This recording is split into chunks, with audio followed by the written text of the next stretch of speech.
Hey, hey, hey, happy Tuesday. Come on in, pull up a chair. The Gaming Gang Dispatch is in the air.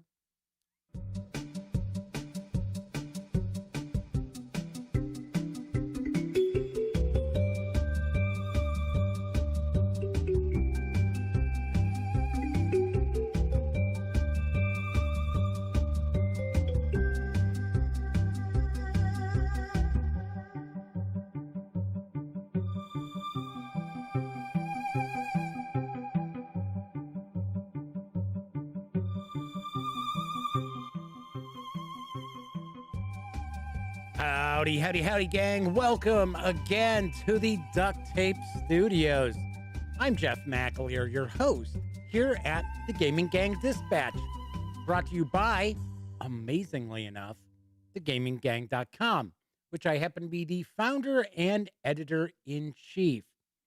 So welcome aboard. Tonight is Tuesday, October 26th, 2021. This is live stream number 708. This is your first time joining me, let me point out, this is super casual. We just hang out talking about the latest in tabletop gaming news, and we usually will take a look at a tabletop game. This week, doing something a little bit different. We're not taking first looks. I'm actually sharing reviews, and it is a Call of Cthulhu week. That's right. Yesterday, I shared my review of the second edition of Harlem Unbound from Darker Hue Studios and Chaosium Inc. And tonight, I'm going to be sharing my review of Petersen's Abominations, written by Sandy Petersen with Mike Mason. So stay tuned. We will be diving on into this in just a bit. Do want to mention, once again, if this is your first time joining me, that the first portion of the show is devoted to the latest in tabletop gaming news. So if you're watching live, kick back, relax, enjoy what's coming up. And about 30 minutes in is when we usually start doing our look at a tabletop game. Maybe you might want to go have a sandwich or go grab an adult beverage or something like that. But sit tight, we will get there. If you're watching after the fact, it's far easier just to jump ahead. There are timestamps within about 30 minutes of this stream ending. There will be timestamps. And if you don't want to catch the news, you can just jump ahead. Easy peasy. Do want to mention, if you like this video, by all means, please give it a quick thumbs up. Subscribe to the Gaming Gang channel if you haven't already. And if you do subscribe, ding that bell. It'll not only let you know when the Dispatch streams live right here on YouTube, Monday, Tuesday, and Wednesday evenings at 7 p.m. Central. It'll also inform you when I upload other videos, such as my recent review of Starfinder, Serpents in the Cradle. There weren't cats in that cradle. They're serpents. Serpents, I say.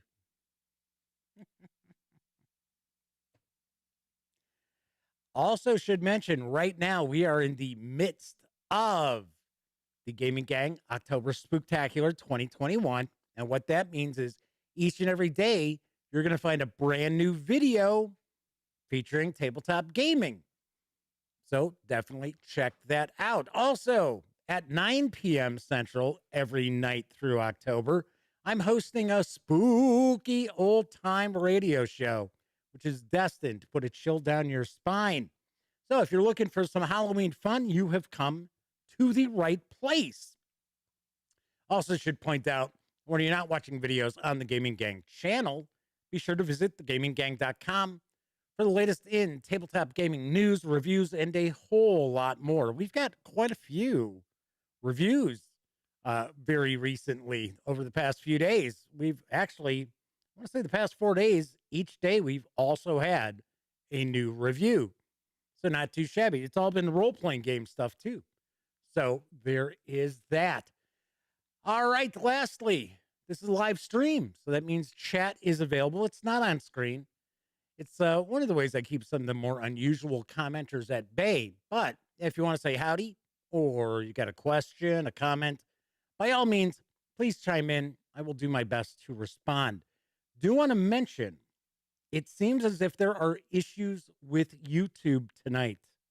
So I had real problems just even getting a chat window to come up. There was a period of time that the back end, if you create content on YouTube, you know what the YouTube studio is. I was going into there and it was coming back with oops, with a little monkey with a wrench saying, oops, can't find what we're looking for. So I don't know what's going to happen tonight. I see that chat already disconnected once. So we've got the Madman. Yes, the Motor City Madman is in chat. He's one of our chat moderators. Our other chat moderator, Flaming Huron, is with us as well. So Flaming Huron says, yeah, they saw someone's chat bugging out the other day on their stream. It seemed like our chat was fine last night. But there's more issues than just chat tonight. There are issues on YouTube. So do not be shocked if suddenly I'm going to take a quick peek at something here. Let's take a look. All right, so on my side, everything looks sweet. Doesn't look like there's any issues whatsoever going on. So if you suddenly get some stuttering or buffering or anything like that, I'm going to have to say it's on YouTube tonight. I think so. Anyway, so shall we move on to the news? I think we shall, because currently up for crowdfunding is an interesting looking combat card game. And here's the dope on Havoc. Havoc is a cards and dice game replicating realistic medieval combat. Players take on the role of knights, barbarians, and other fighters locked in deadly hand-to-hand combat. 2 or more players create their fighters, choose weapons and armor, and decide their fighting style. Then players build decks using Havoc's combat action cards. To start fighting, players shuffle their decks and draw hands. Cards show specific combat actions like slashing with a sword, thrusting with a spear, or parrying with a shield. Players roll 2 10-sided dice, a red die and a white die, and add them together to determine whether they hit their opponent. Havoc, the combat card game, is not a collectible card game. The complete set of Havoc, the combat card game, comes with everything you'll need to play any fight ranging from ancient Egypt through the Middle Ages and up into the Renaissance. There is also a fantasy element involved in this as well, which for some strange reason, I don't think Havoc Games is focusing enough on. But I digress. You can play Havoc on its own or use it to supplement your favorite role-playing game and bring your fights right onto your gaming table. Havoc weaves realism with intuitive gameplay. Build decks, draw hands, and roll dice to bring your game fights to life. There is a short Kickstarter video, so let's kick back and give it a peek.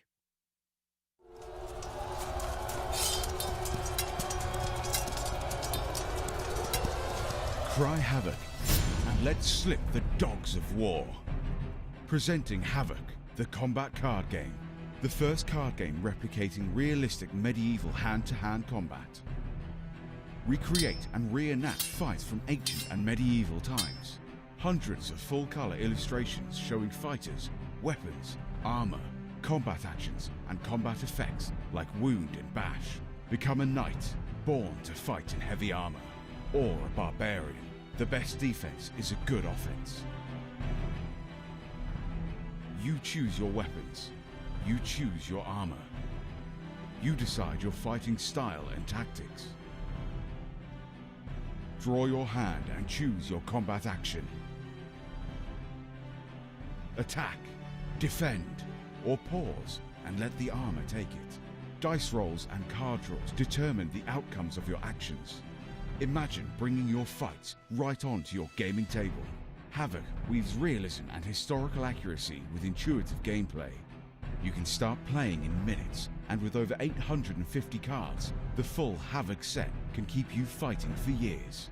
Choose archetypes and tactics from the Bronze Age through the Dark Ages to the High Middle Ages, or a fantasy foe from the world of Zabron. You can play Havoc on its own or use it to supplement your favorite role-playing game. Will you join the fray? Try Havoc, and let's slip the dogs of war.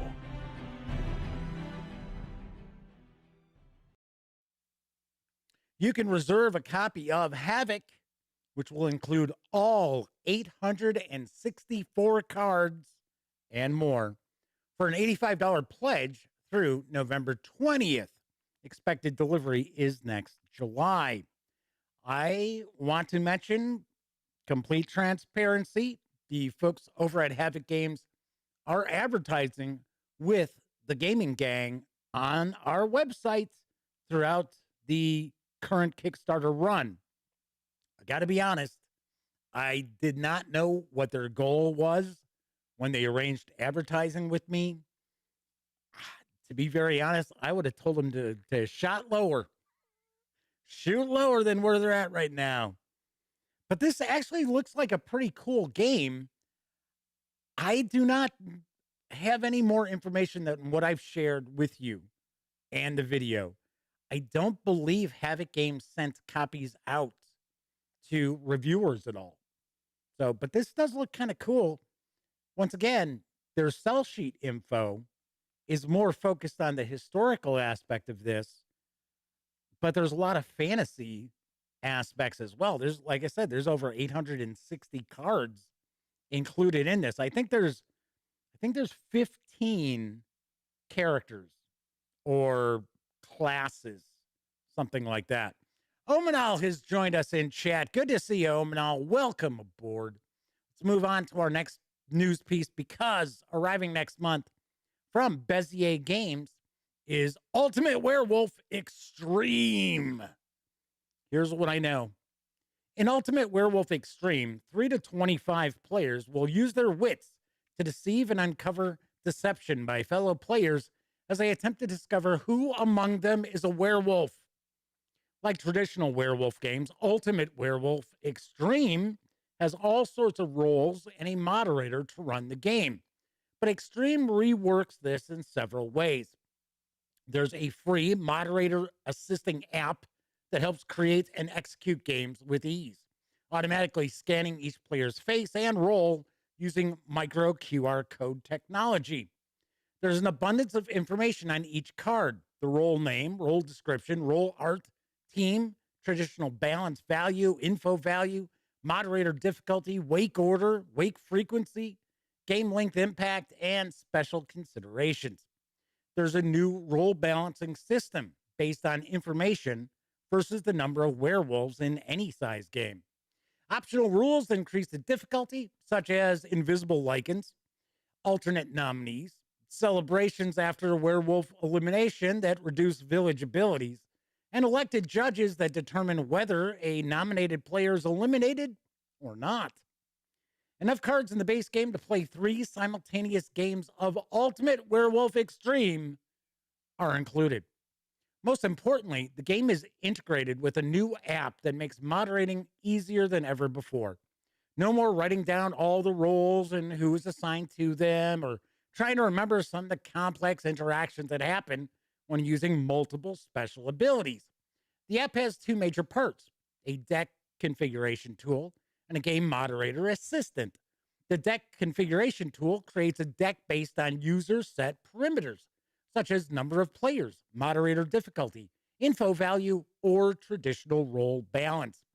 Game moderator assistant automatically scans cards, player names, and player faces, placing them into the app and using that information to run the game. While a moderator is still required to run the game and monitor the app, much of the critical bookkeeping, such as tracking the players who are still in the game, which actions should happen in what order at night, and timing each of the games, all happen automatically. The app is not needed to play, but it will make moderating a breeze with a timer, turn order, and loads of special features. Ultimate Werewolf Extreme is for 3 to 25 players, ages 14 and up, plays in 30 to 60 minutes, and is going to carry an MSRP of $24.95 when it arrives on November 17th. Aha! It's funny, Ultimate Werewolf Extreme. I just feel like sitting there and being like, Ultimate Werewolf Extreme.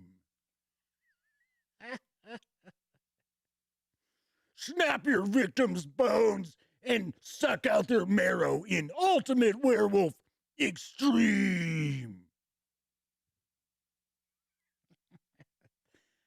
I don't do a good wrestling announcer voice or wrestler voice, really. It's going to be kind of interesting. So Flaming Heron asks, was there an Ultimate Werewolf? Yes, there's an Ultimate Werewolf. Bezier Games, they have other games too. Don't get me wrong. I'm not picking on them. I personally have never reviewed, or I don't think I've ever actually played anything from Bezier. When Elliot was part of the gaming gang, it was a company that he worked with. And I know he did a review of their werewolf. I think he may have reviewed Ultimate Werewolf as well. But yeah, they've got a lot of games built on werewolf. And it's kind of been their game. Even though there's, it's werewolf. I mean, anybody, all of us together, everybody in chat and I could create a werewolf game. There's no copyright on it. But I got to say, I like the artwork. The artwork looks kind of cool. And it's got an app. And yes, we talk about this all the time. I'm not necessarily very comfortable with games that have apps, but you don't need to use the app. The app is only with this game to make the moderator's job easier.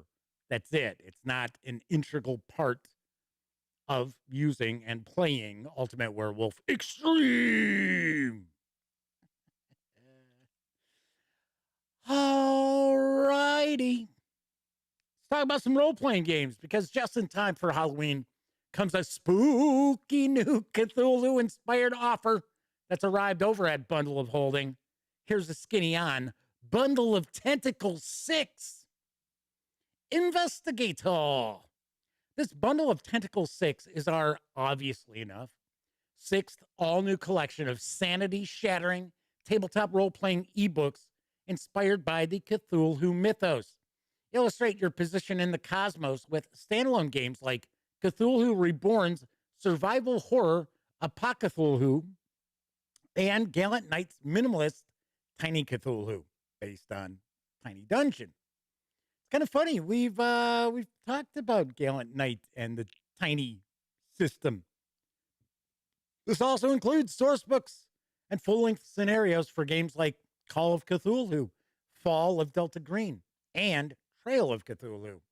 For just $9.95, you'll get all 4 titles in the starter collection with a retail value of $40 as DRM-free PDFs, including the complete 330-page Apocthulhu core rulebook, the first 2 issues of the impressive new Mythos gaming magazine, Bayat al-Aziv, and the historical rulebook, Convicts in Cthulhu.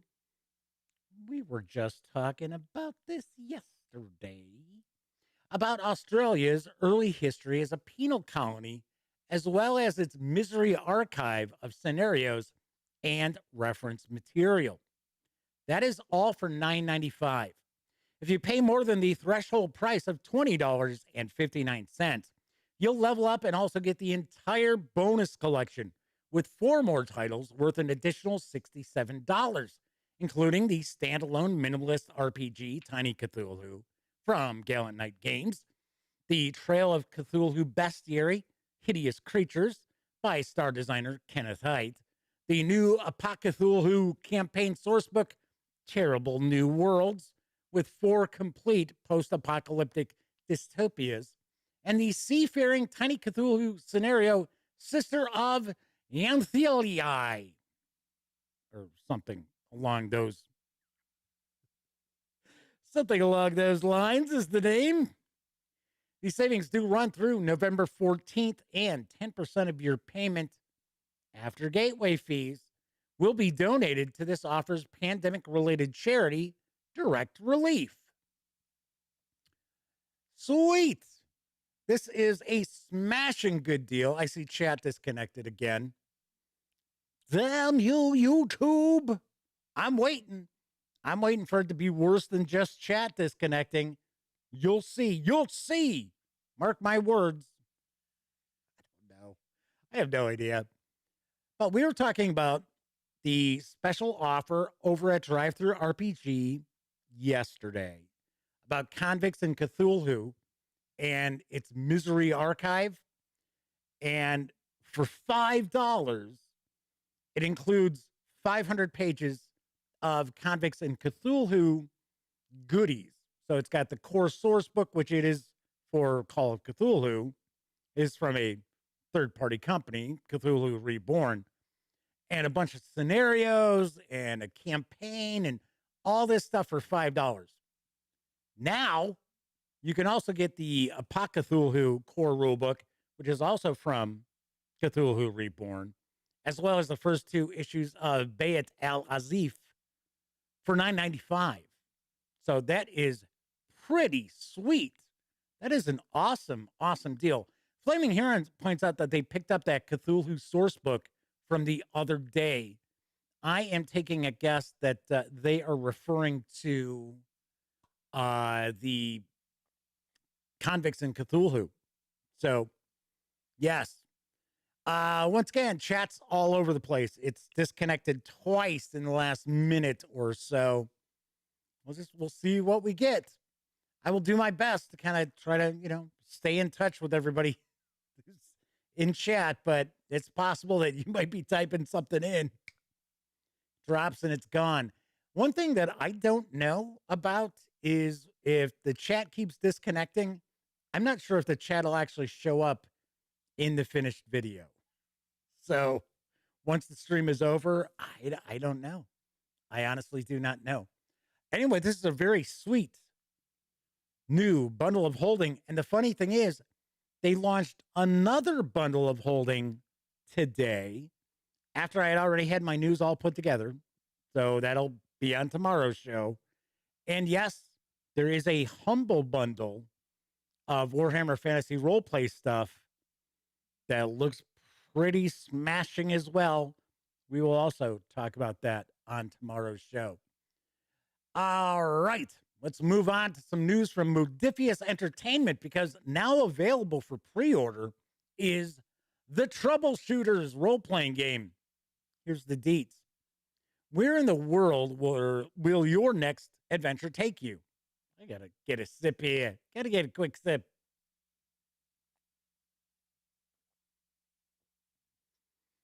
So, yes, Flaming Heron points out it was the Convicts and Cthulhu Misery Archive they picked up for $5.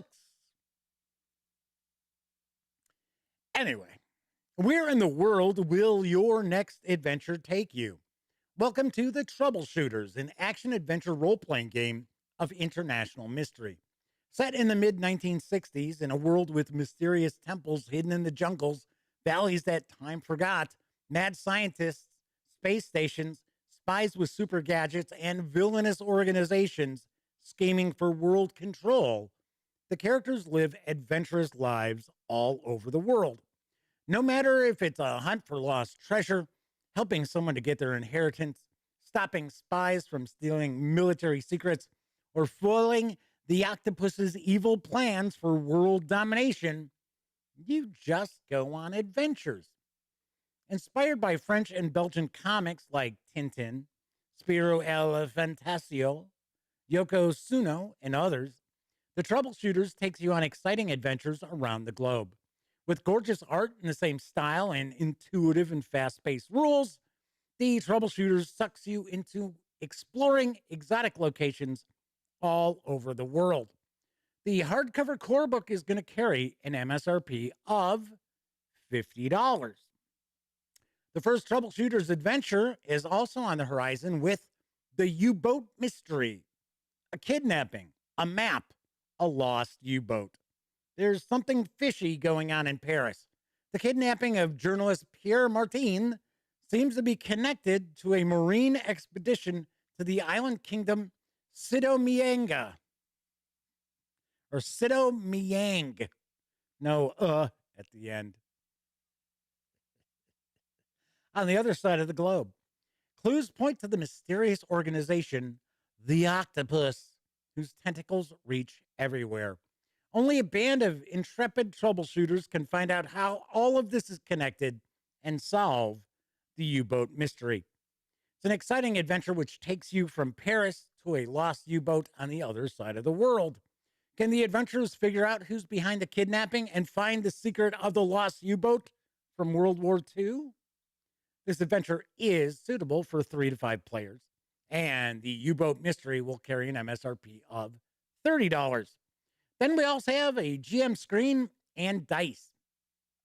Hide your secrets from your players with the Director's Control display.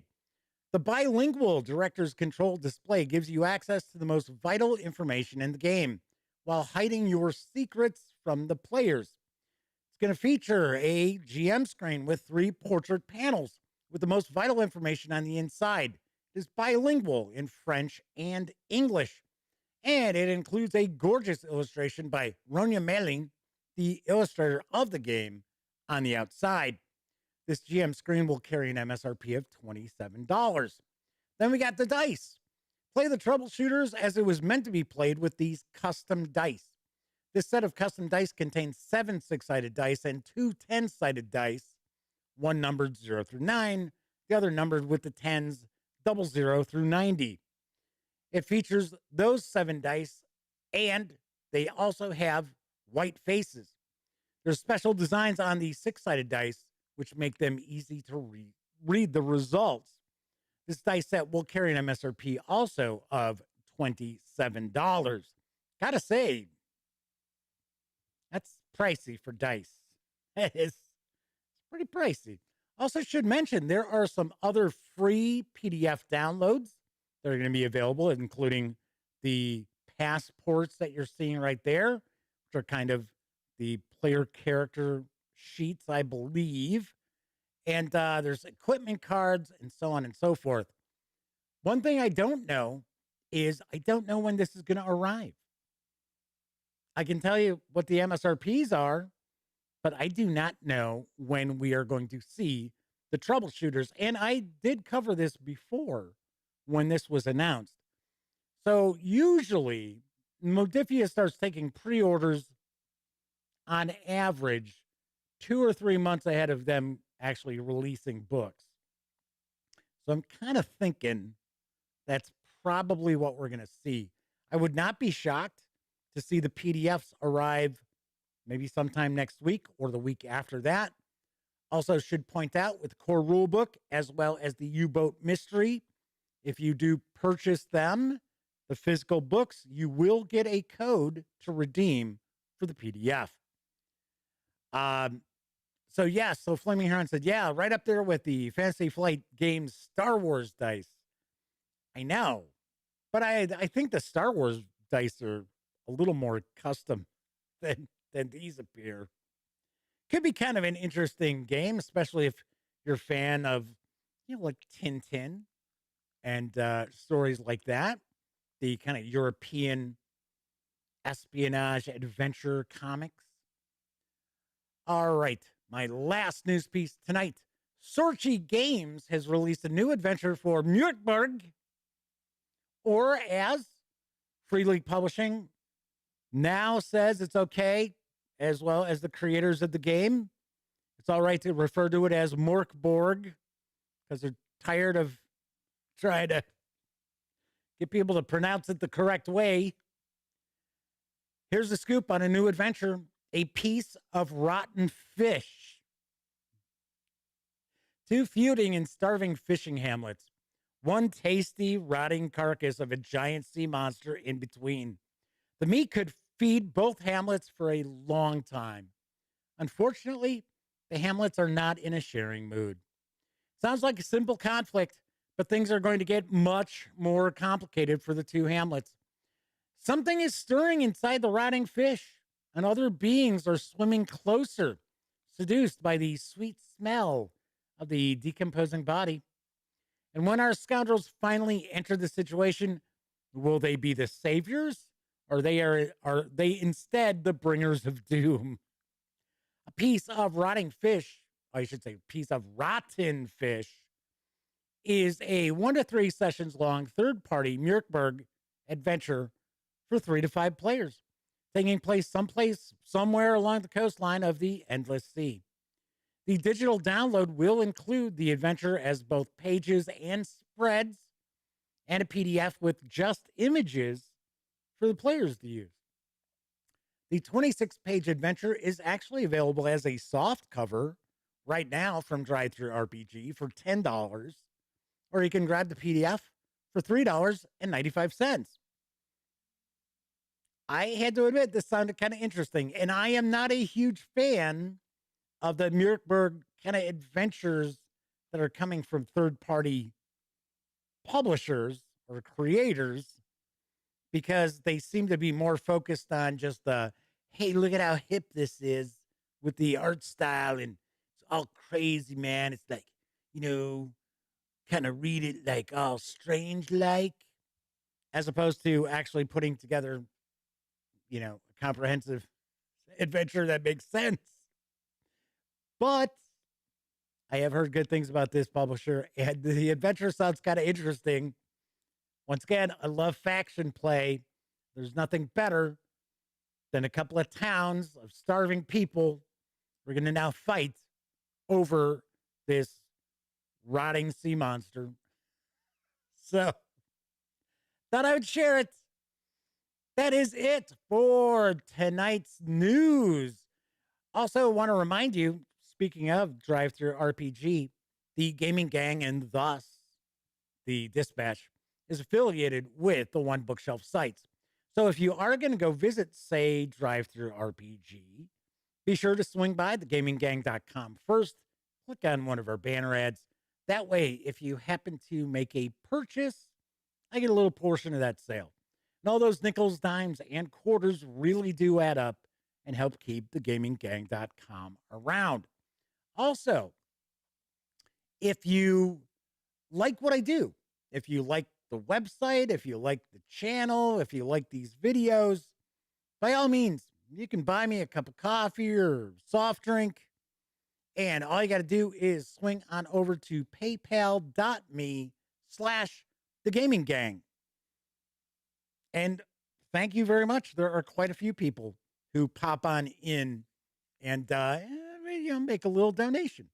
In fact, John Sokolowski, I'm sure I'm mispronouncing that last name, made a very, very generous donation the other day, wishing myself and my mom happy birthdays. Because if you missed it, Sunday was my birthday, and then yesterday, was my mom's birthday.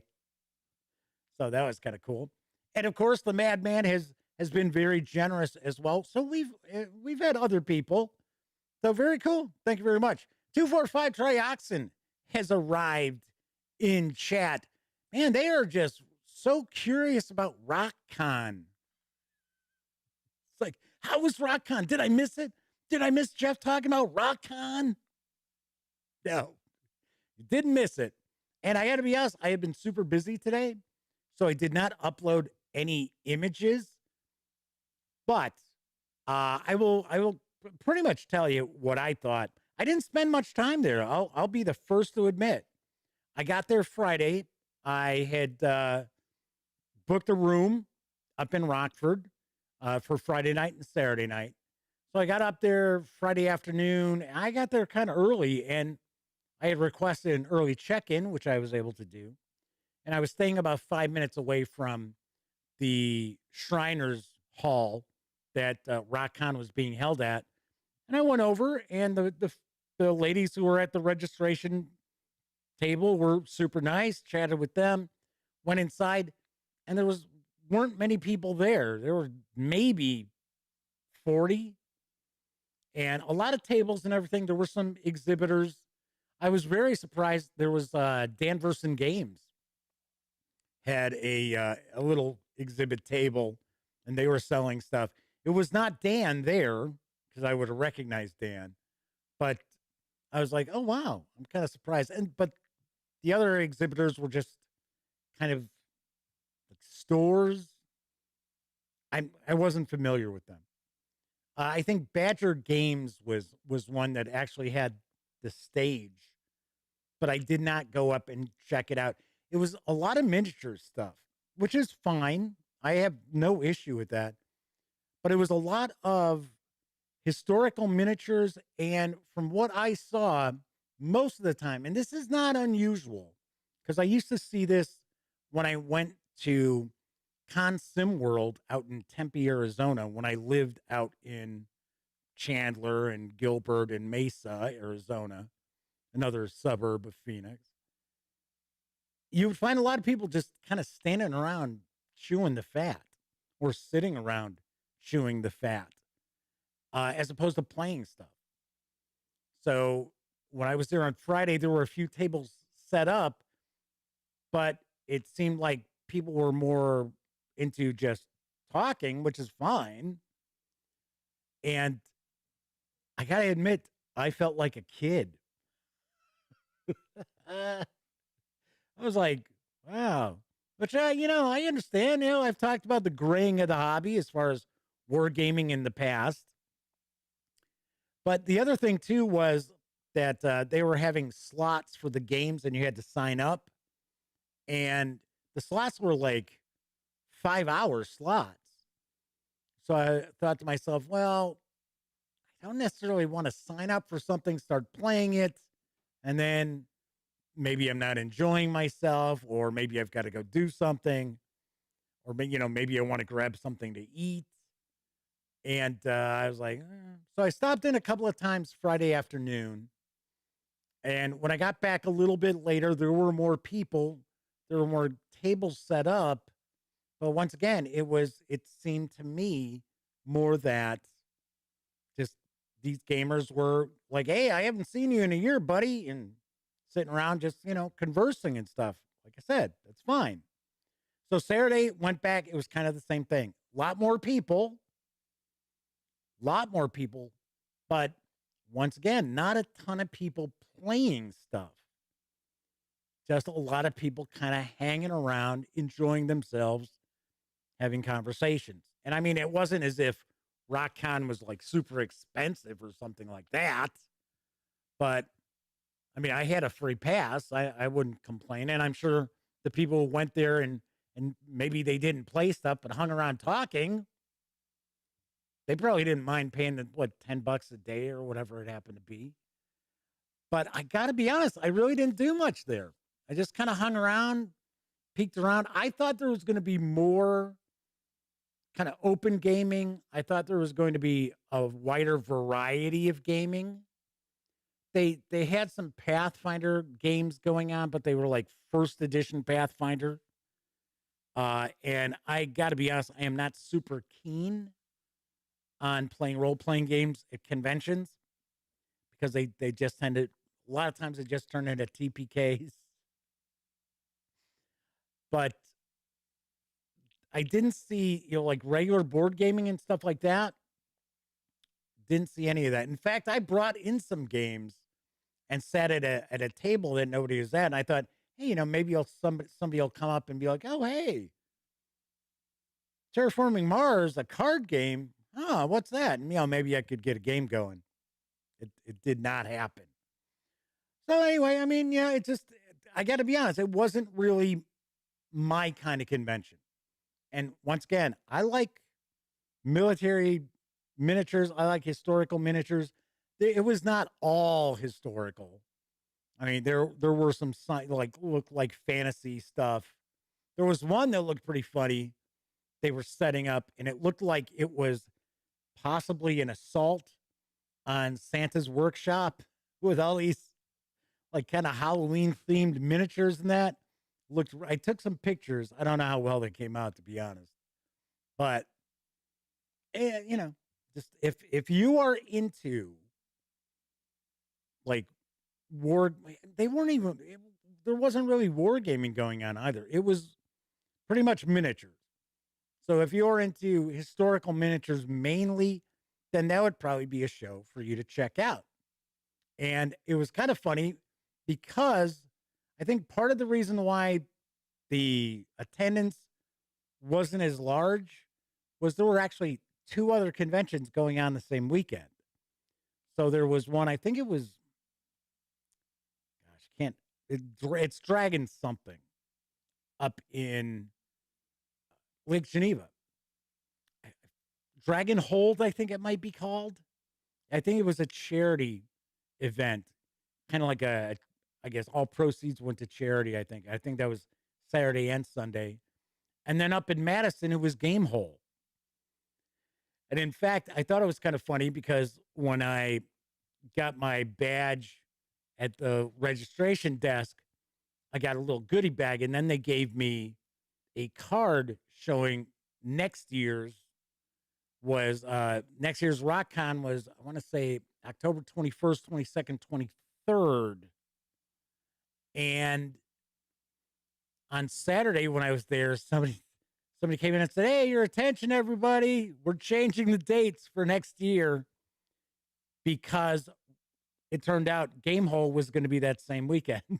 So they've moved it to November, early November. I think it's the first weekend of November. So Flaming Heron says, "Yeah, playing RPGs is kind of my thing. So 5 hours seems fine to sit around." Hey, I'm right with you. But one of the things was a lot of the stuff was people's own homebrew rules. Yeah, it'd be one thing if it was like, "Oh, hey, we're playing blah, blah, blah system." And I'd be like, "Oh, yeah, I remember that," or I understand how that works. But it looked like a lot of it was homebrew stuff.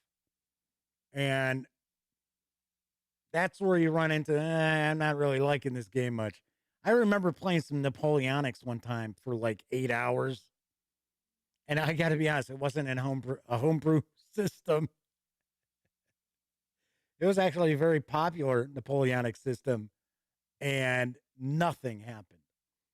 Nothing at all happened.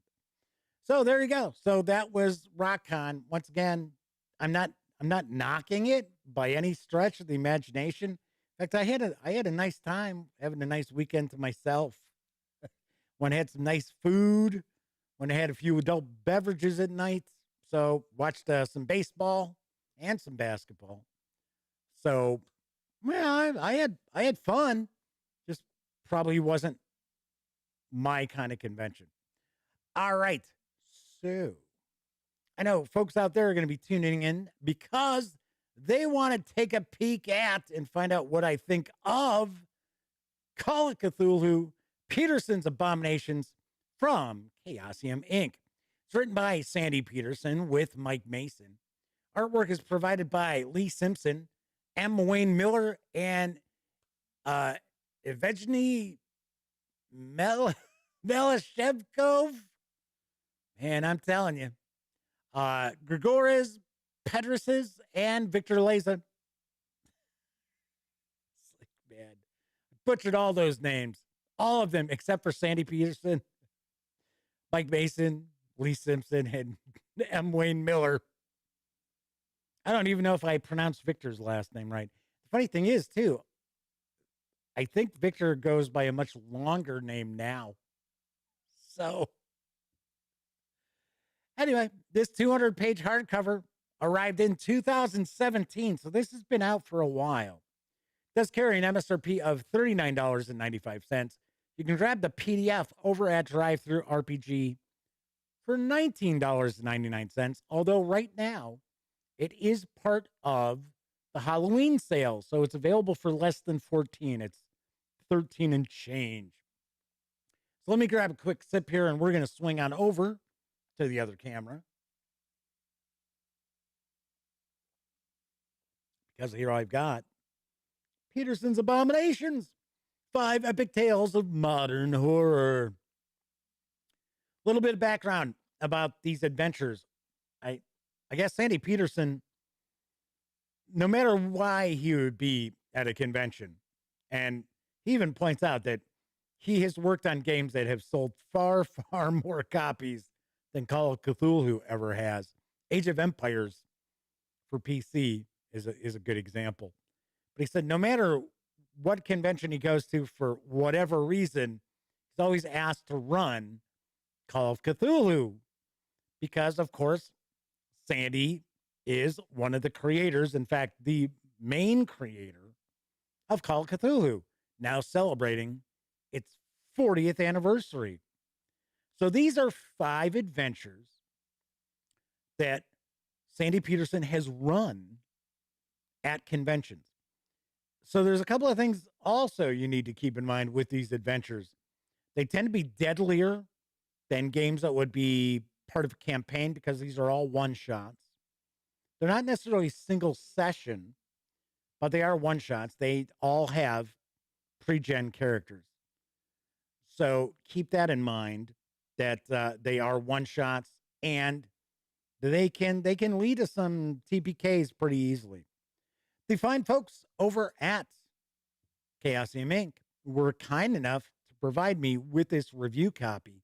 But of course, neither I nor anyone else affiliated with the Gaming Gang has received any other sort of compensation for me to share my thoughts about this book with you. These days, it's very important that you know that. Also, we're not going to look at each and every page here. I'm going to stay up here in the corner, so I'll be picture in picture, and I'm going to be cutting off the upper left portion of whatever pages we're going to be looking at in the book itself. Also, lastly, this is an adventure book. So if you are a player, if you are a Call of Cthulhu investigator, and you're hoping that your keeper is going to run any of these, then I would definitely recommend checking out any of the over 1,000 other videos here on the Gaming Gang channel. Because you don't want to ruin the surprises, especially Call of Cthulhu adventures. So I want to mention that it looks as if chat is all over the place. It is disconnected quite a few times. I don't know if people are commenting in chat or not. So my apologies. If you're asking me questions or shooting off comments in chat that you'd like me to respond to, I'm not seeing them.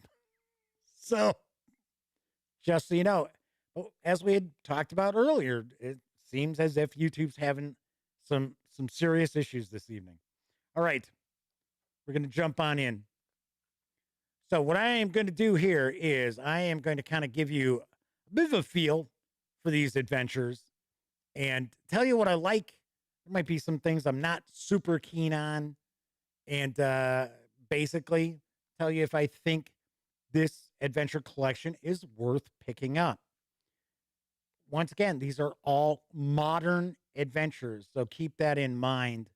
Although some of them could be, you could probably port them over relatively easily to some other periods, as long as probably like 60s, 70s. If you wanted to go Delta Greenish with this, I could see that. Although the reality is most of the adventures really would not be geared towards Delta Green kind of characters. All right, so we got Hotel Hell. So in Hotel Hell, one of the players, or possibly more than one player, is inheriting this hotel in British Columbia, which was actually founded by this painter who had ended up, after he built the hotel, ended up with a reputation for some very disturbing paintings. I don't want to give away too much for each of these adventures. I just want to kind of touch on them a little bit for you, because even as a keeper, I don't like spoiling the surprises that an adventure is going to have by, when I'm going through the review. One thing I will point out, as far as presentation, excellent presentation. This is what we're used to seeing now from 7th edition Call of Cthulhu. We have color art. It's not all color. Some of it is sepia. Some of it is kind of grayscaled. I found this to be kind of a creepy image here. The range of investment, I guess we'll say, of the investigators throughout these different adventures is going to vary. this is sort of a we're saving the world kind of adventure, because let's just say that this hotel actually stands on one of the gates to another place you would not want to go. And think about the title of this adventure as well. So we got plenty of handouts. We got quite a bit of cool artwork throughout. Hotel Hell is a good adventure.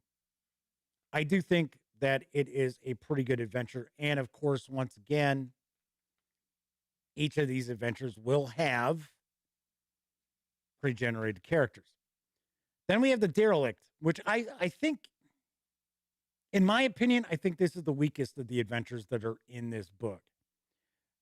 First of all, the Derelict was available as a free RPG day adventure back in the day. I think it was 2015, if I remember correctly.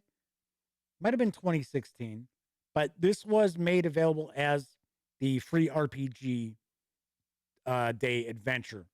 And essentially what it is just, it feels a lot like Alien or John Carpenter's The Thing. I can tell that it certainly does have inspiration drawn from those movies or movies along those lines as well. I think this is an adventure that it's really easy for the player characters to be killed off before they really understand what's going on. And that is something that happens with too many of the adventures in this book. Once again, as I mentioned, these were designed as tournament games, and tournament role-playing games tend to have much higher fatality levels than you would see around your own gaming table, especially when we're talking about games like Call of Cthulhu. Is this a bad adventure? No, it's not a bad adventure, but it just feels like it's lifted out of even like Predator. This kind of gives me a feel of Predator as well. And one thing that all of these adventures do have in common is that the player characters are somehow cut off from civilization. They're cut off from being able to call upon help to bail them out. Panacea, I find to be the best of the adventures. I like this adventure quite a lot. And essentially what it is, there's a bio company developing drugs they're going to just be wonder drugs. But there's a deep, dark secret to how those wonderful drugs are going to be made. So Flaming Heron asks, so the characters need to be used in the individual adventures, or could you allow for your own characters? You could allow for your own modern characters. I don't say that you have to use the pre-gens, although as a keeper looking over the adventure, you're going to want to make sure that you kind of try to steer your player characters into having all their bases covered for that adventure. These are not strung together that you could create a campaign out of these. I don't personally see how you would. And I'll tell you right now, there's absolutely no way a character would go from the first adventure to the last adventure and survive. It's just not gonna happen. But some of the handout stuff and some of the extras, I like quite a lot. The construction of these adventures is top notch. The presentation of these adventures, in my opinion, is very, very well done. I know there are people out there who don't care for the traditional way that Call of Cthulhu adventures are laid out. I'm not one of them. So Flaming Heron says, yeah, fair enough. Love the look of the adventures, but getting people to play certain types is a hard sell at times. Yes. Now, one thing I will mention is that luckily you have a variety of non-player characters. So it's not as if you're going to be locked into four NPCs, or I should say four pre-gens, and that's all you're going to get. So even if an adventure is, say, recommending 3 investigators, you will have usually 6. Okay, so Mohole is another adventure I actually really like, although I think this one here is going to take a lot of prep for the keeper. All 5 of these adventures, in my opinion, are designed for experienced keepers. I'm not trying to say if you're new to Call of Cthulhu and running Call of Cthulhu adventures to stay away from these. I'm just saying that these are not starter adventures by any stretch of the imagination. This one, you're going to actually be keeping track of quite a lot at the same time.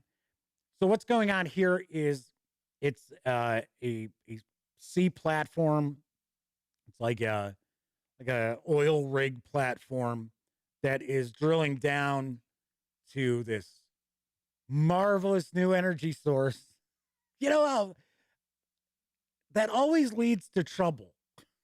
You know, oh, we've got this wonder drug. Yeah, it's going to be a problem. And I mean, that's in real life too. I'm not just talking Call of Cthulhu adventures. So we've got a ton of non-player characters in this adventure. And it's important for the keeper to understand the NPCs and be able to present these NPCs to your players in memorable ways, because many of these NPCs are going to meet very bad ends. And you want that dramatic impact that brings. Remember, we were just talking about last night during my review of Harlem Unbound 2nd Edition. I talked about how I really love the fact there was an adventure in there that features Jackson Elias, who is an important NPC in Masks of Nyarlathotep, at least to get the proceedings going. And I love the fact that that's included in there, because I'm a firm believer that you foreshadow things. You introduce NPCs that you're going to utilize later on down the line.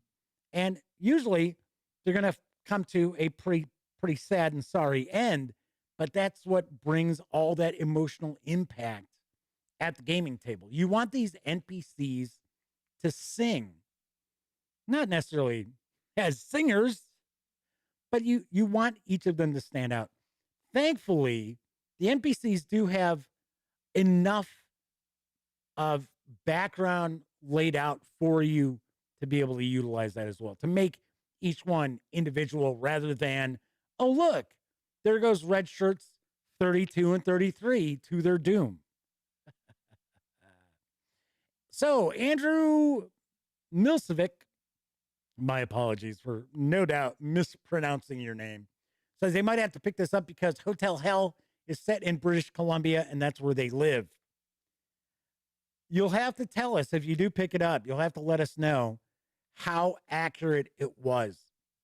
Because one thing that I noticed, having, grown up in Chicago, when, in fact, that was one of the reasons why I wasn't a huge fan of the Cthulhu one-on-one adventure release, Does Love Forgive, because the Chicago adventure just was, you could tell somebody was just pulling street names and addresses out of a hat.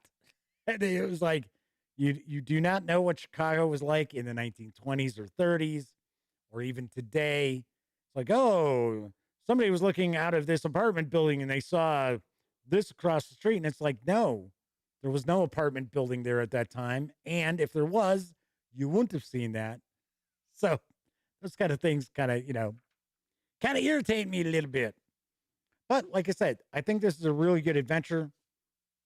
I just believe that you really have to make sure that each of the non-player characters have enough personality to make them stand out. So when things are going on and they're meeting terrible ends, it'll have some impact with your players. All right, let's get to the last adventure. Voice over the phone.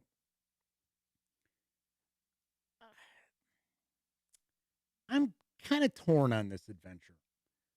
For one, I like the fact that the player characters, they can either be police or they can be gang members. And I like that fact. Now, they're not going to be both. They're either or. And I have to say, I don't recall any other Call of Cthulhu adventure in the past where the player characters played members of a modern street gang. Now, I could be completely wrong, but I don't think so. And I like what's going on in this adventure. I think this adventure also has a lot of potential for really drawing the player characters in. I think there's a very human element to this story, to this adventure that isn't present as much in the other four. Problem I've got with this is with the Cthulhu mythos, at least the way I have always seen it, and I hear a lot of people discuss this, a lot of game designers, adventure designers, and so on and so forth, that the forces of the mythos, the actual mythos entities, they do not have human motivations. They are completely alien. They do things for whatever reason that our human minds cannot comprehend it. They do not sit there and pick out an individual and be like, hey, you know what? We're going to help you out. That's not how they operate. Humans to them are insects. That's not the case in this adventure, and it kind of throws me a bit with this as well.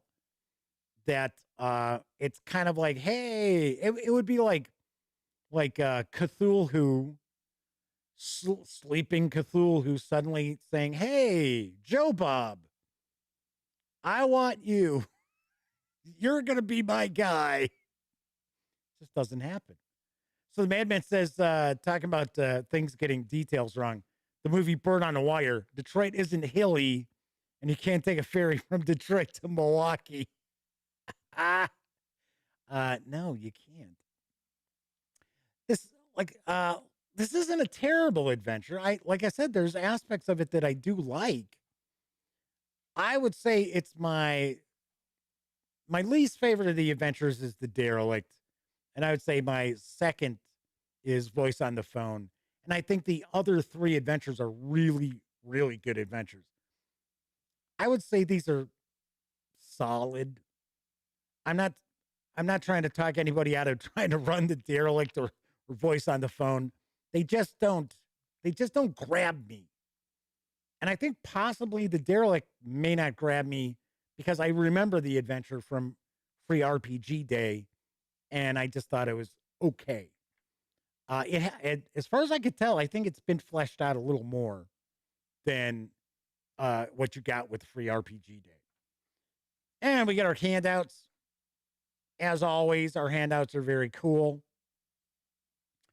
But of course, handouts in a book don't really help you much unless you're going to take photographs or you're going to scan these and print them out because you're not going to cut this apart. All right, then we got our index, and that is Petersen's Abominations for Call of Cthulhu. Let's swing on over to the other camera, and I will provide my final thoughts as well as a review score. Hey, you know what? I honestly think I got through this pretty damn spoiler free. And, you know, it's funny because I've had people comment on review videos and they're like, well, if you're already telling people, if you're a player and you're hoping to play in this adventure, tune out. Doesn't it just mean it's you and the game masters? Well, yeah, probably. I'm sure there's players still watching, but it's like, yes, but still, when I'm reading a role playing game adventure book, I like being surprised. I like being like, oh wow, oh cool, and I'm like, oh, I could easily see myself doing this with this character in this situation, or I know how my players are. I can easily see swinging that in. Daniel Silverthorne's joined us. Thank you, Daniel. Saying thanks for the review. You're very welcome. Anyway, that's why I stay away from spoilers. That's basically the main reason. Another reason I try to stay away from spoilers is people don't realize this, but most publishers do not like you providing a lot of spoilers for their products. They just don't. All right. So what do I think of Petersen's Abominations? I like all the adventures. I think all the adventures are at least solid. Would I run all 5 of the adventures? Probably not. And I certainly would not run them as written. And that's no knock against Sandy Petersen. It's just the way I like my adventures to be and things like that. It's just every game master out there does that. I don't know of any game masters out there who run published adventures as written. I'm sure there's some out there, and it's probably with like 5th edition. But the vast majority of us, we change things up. So a couple of stories, I think they're solid, not great. The other 3, I think, are really, really well done. And I really do like them. Also, it's a huge selling point that these adventures are presented so well. Sandy Petersen's been at this for a good long time, and he knows how to present Call of Cthulhu adventures. I do also have to point out, though, that I don't believe these 5 adventures are good fits for people just starting to run Call of Cthulhu. I would definitely recommend get a few adventures, multiple sessions under your belt before diving into these, especially Mohel. That has loads of NPCs. As I mentioned, you really, really want to bring them out and give them each some personality. And people brand new to running role-playing games have difficult times presenting NPCs.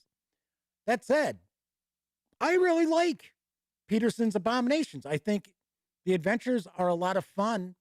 I could easily see most people running at least 3 of these as one-shots. Keeping in mind, you can't string them together as campaigns. So on a scale of 0 to 10, I give Call of Cthulhu Petersen's Abominations an 8.5 out of 10. I think it's that good. Keep in mind, the hardcover is available. It does carry an MSRP of $39.95. And the PDF normally can be had at DriveThruRPG for $19.99. But right now, it is available as part of the Halloween sale, and it's 13 and change. So the Madman says they frequently change things up, more often unplanned and on the fly, triggered by what the players are doing. Of course, you have to. And yes, we've talked about this before. Call of Cthulhu adventures tend to be more railroady than, say, old school Renaissance adventures. They're not sandboxy. We do have scenes that kind of need to take place for things to get scary. But you always have to roll with it. You know, if your players are going off in some direction, you got to give them some leash. Because if you don't, they're not going to have a good time. They're going to be like, what's the point of playing this? That it's a role-playing game. I thought I get to make decisions what my character gets to do. Not you tell me what my character's doing or feeling or thinking. So Flaming Heron says they don't run published adventures as written either. Like I said, most people don't. We tweak some stuff. But also Call of Cthulhu adventures, you do have to put in prep work when you're running a published adventure. I would hope even if you are running your own homebrewed adventure, you put in a lot of prep work. Horror is not an easy genre to run effectively. It is not easy to spook your players at the game table, but if you can, they will remember those adventures for decades. They will. Trust me on that. Flaming Heron says, my bank balance is going to do well for this sale with all the excellent products available. Speaking of, lastly, and I'll be wrapping up, speaking of the Halloween sale over at DriveThruRPG, don't forget every day they have new freebies for their Halloween sale. So what they used to do, if you're not overly familiar with DriveThruRPG and the One Bookshelf sites, was they used to hide these little icons. It might be candy, it might be a little ghost, could be a bat, could be a witch's hat, things like that. Well, you used to kind of go on a scavenger hunt through the sites, and you would click on the little image, little icon, and then it would add something to your shopping cart. Free. And, first few years that I remember getting into it, there were some tricks along with the treats. It was sort of like, really? An image? What do I care about this image for? Well, they're not doing that this year. They're basically just doing, if you click on the sale, first it's going to take you to a page, especially at DriveThruRPG, and it's going to have 6 items that are free that day. They're not free for the run of the Halloween sale. And it's important that you know that, because there have been some really good offerings absolutely free. In fact, the Stay Alive for, I want to say it's for Cypher System from Monte Cook Games that just came out. It hasn't been out that long. Was free the other day. Now it's not. It's on sale, but it's not free. So be sure you stop by DriveThruRPG every day, and DM's Guild, Dungeon Masters Guild, every day. Now, sometimes there's a little overlap between the two, but I noticed today it was 2 completely different items at Dungeon Masters Guild. Storyteller's Vault, there's some freebies, but I think they haven't changed. They haven't changed in like a week. So I'm assuming that's what you're going to get. So a lot of free stuff. We talked about this last night, that playing role-playing games is not expensive. There is this misconception out there that you end up in the poorhouse playing role-playing games or running role-playing games. That is absolutely not true. You only end up in the poorhouse if you buy a lot of stuff. You don't have to. Don't have to buy tons of stuff to have a blast with role-playing games. And I think people understand how much I love RPGs. All righty. So Flaming Heron says, yeah, Jeff just reminded him to go check today. Yes, do.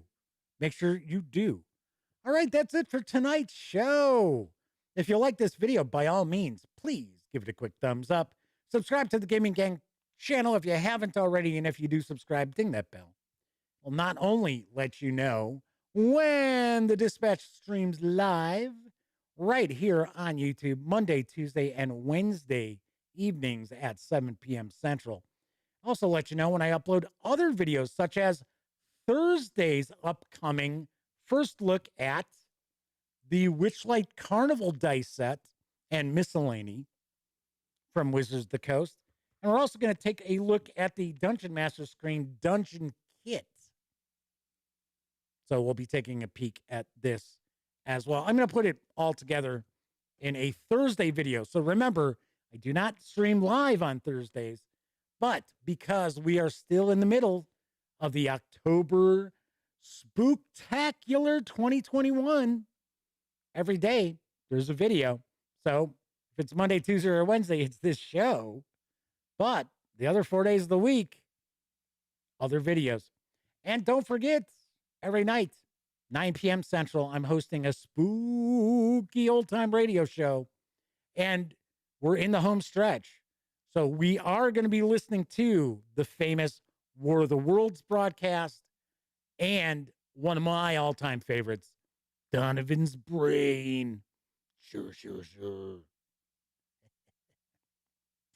All right, everybody who was watching live, thank you very much. Always appreciate you taking some time out to join me and hang out while I just, babble on and on and on. But I know a lot of people out there don't have an opportunity to watch live, and you watch after the fact. Maybe you're even watching on Memorex. Thank you as well. I appreciate all of you taking some time out of your busy lives to check out the videos here on the Gaming Gang channel. Of course, I'm going to be back tomorrow. Call of Cthulhu Week is going to continue on because I'm going to be reviewing Berlin, the Wicked City, for Call of Cthulhu from Chaosium Inc. And this is their special leatherette edition. So there's that. So you'll find out, is this deserving of the big Any win that it received a couple of years ago? Well, you're going to find out. All right. And of course, do want to mention, when you're not watching videos on the Gaming Gang channel, be sure to visit gaminggang.com for all the latest in gaming news, reviews, and a whole lot more. Got some new reviews up from my team of correspondents. You don't get to see those watching the videos. Got to check it out over at the website. I'll be back tomorrow. And of course, until then, until I see you next time, I guess I'll say, here's hoping all of you out there get to enjoy plenty of great gaming with your own gang. See you tomorrow.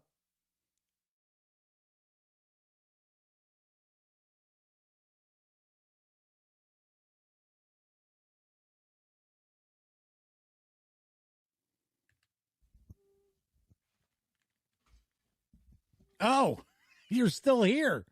Well, while you're kicking it, how about subscribing to the Gaming Gang channel, or seeing the latest episode of the Gaming Gang Dispatch, or finding out what YouTube recommends you check out here at my channel. And of course, don't forget, get your geek on at thegaminggang.com.